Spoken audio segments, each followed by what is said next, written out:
Figure incontournable de TF1 depuis déjà plusieurs décennies, Jacques Legros occupe le poste de joker officiel du JT de 13h de TF1, depuis près de 25 ans.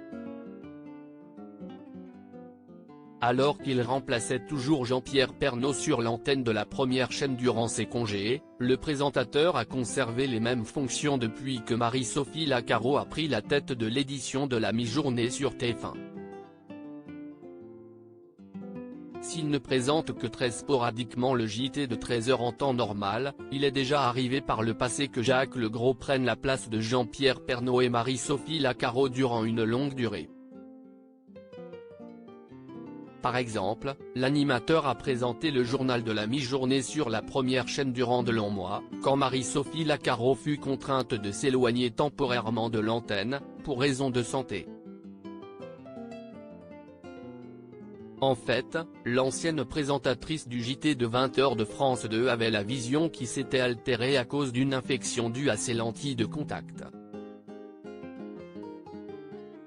Avant cela, Jacques Legros avait pris les commandes du JT de 13h de TF1 au moment où Jean-Pierre Pernaut a dû se mettre en retrait, pour combattre son premier cancer.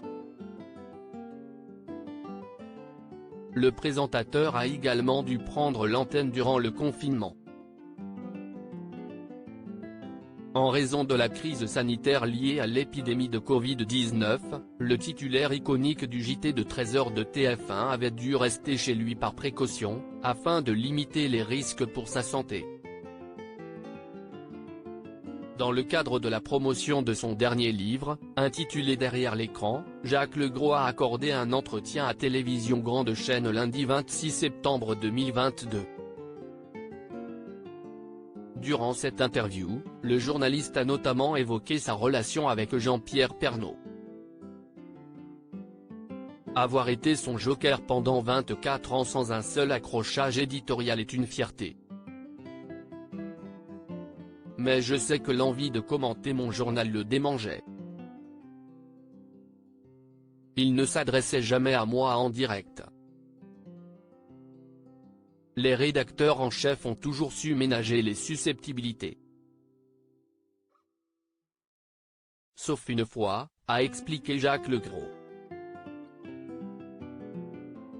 Jacques Legros, la mère de Jean-Pierre Pernaut le complimentait sur son travail après le JT de 13h. On lui avait donc installé un mini-studio automatique à son domicile.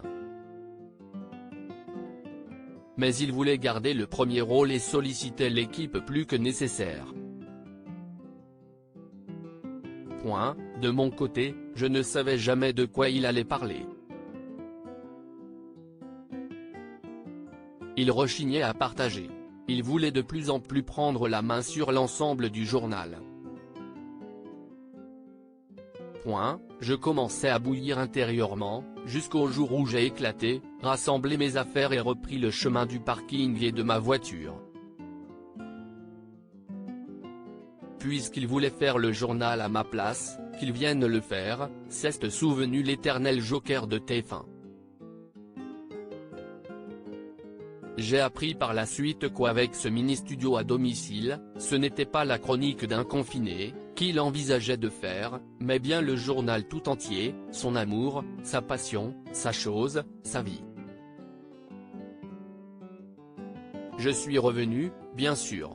Sans doute devait-il sentir au fond de lui ce profiler la fin de son aventure aux 13h. Il s'était durci. Il avait été malade. Nous n'étions pas amis, mais pas non plus ennemis. Je dirais juste que nos relations étaient plus distantes et moins lisses qu'on aurait pu l'imaginer, a également ajouté le journaliste.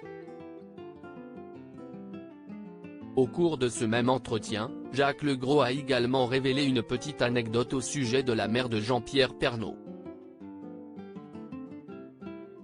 Au début, sa mère m'appelait après le JT. Je vous remercie de soigner le journal de mon fils, me disait-elle. C'était magnifique, a-t-il souligné. Alors qu'elle suivait de très près la carrière télévisuelle de son fils, Françoise Pernaut est morte en 2016, à l'âge de 101 ans.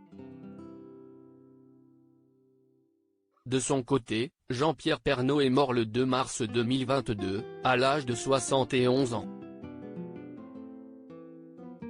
Après avoir vaincu un premier cancer de la prostate, le journaliste est malheureusement décédé des suites d'un cancer du poumon.